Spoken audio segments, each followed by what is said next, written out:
Hakasngi jong jingrake ya World Mental Health Day. Kata hakala sngi ublay, ka Sorkar Jylla kala penmana bakala Pynwandur national ka draft jong State Mental Health and Social Care Policy. Da gajing temu menkentiu ka kot kakya ba gajing long jingman na gabenta ki beliau kebenan gajing kata hakabor perkat. Ya kane ka mat rekam ka bala Pynwandur.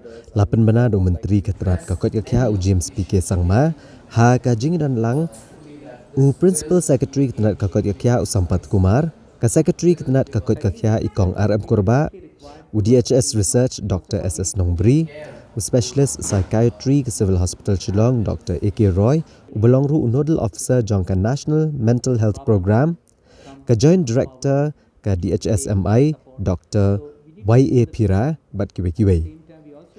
James PK Sangma ulong baya kani ka mat rekam kabala Pynwandur dikiru syampang bat buon ke badan bentah kani ka bentah hadian bagi la pendap bagi jingwat benia bat ikani ka draft policy on bo khatsan sngi ha ka website jong Sorkar Jylla kanang bagi padba kini ojeng tip bat kin hiok ru ban ai jingmod aswa ban hiok ban pentrekam purano eka ulong ba ka Meghalaya ka dige Jylla ka bandikong akathan stay lam mingi ban snai ka draft halor ka mental health policy bat ke Jylla kala jam syaprang ha kaliang ka kot kakya da ka jing penmana padba ya kani ka draft policy menteri ulong ba ka mat jong ka benta ka bedai ba ka jing kata ka bor perkat perdan kadai ka bala kentat di kibabuan ba kala donru ka jing yoben ne ka jing bampediang hak emlang salang bat ha kini ki laisnem ki bala letno namar ka jing lin shop aklam covid-19 kumta ka jing kata ya ka bor perkat perdan ru kala trekam jar-jar kum ka klam James PK Sangma ula kentu ya baro bakin ai kejing ai jingmut de bedai bat kani kamat rekam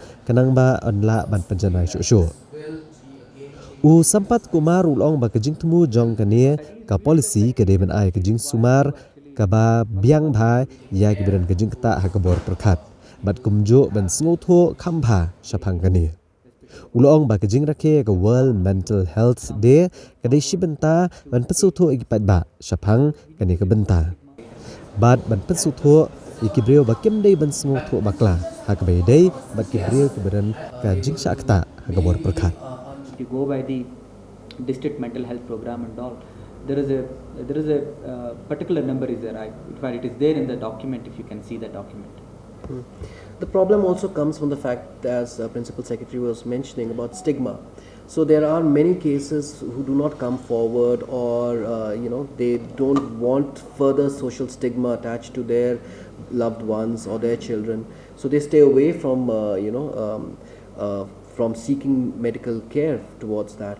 And therefore, the numbers would be much more than what would be available with us, because the data available with us would be of those who have sought medical health care towards any kind of mental health problems that they may be having. So as Principal Secretary was mentioning, the policy document is a roadmap, and a roadmap can only be derived at when you know where you stand. So the research which has gone in, based on which this policy has been drafted, is very, very comprehensive, as Principal Secretary was mentioning. Situational analysis has been one of the bases of situational analysis, and second is the secondary set of data that we have. So now we know where we stand and where we need to take things forward, and this is the goal that we are setting out for ourselves in terms of mental health. And I think that to admit and to recognize the fact that mental health is a very serious issue in itself is, I think, one of the most positive signs for us as a state. And now that we've recognized that, and we have taken steps to formulate a policy to look at what is the roadmap ahead for us, I think this is what is the biggest takeaway from today when we are celebrating World Mental Health Day.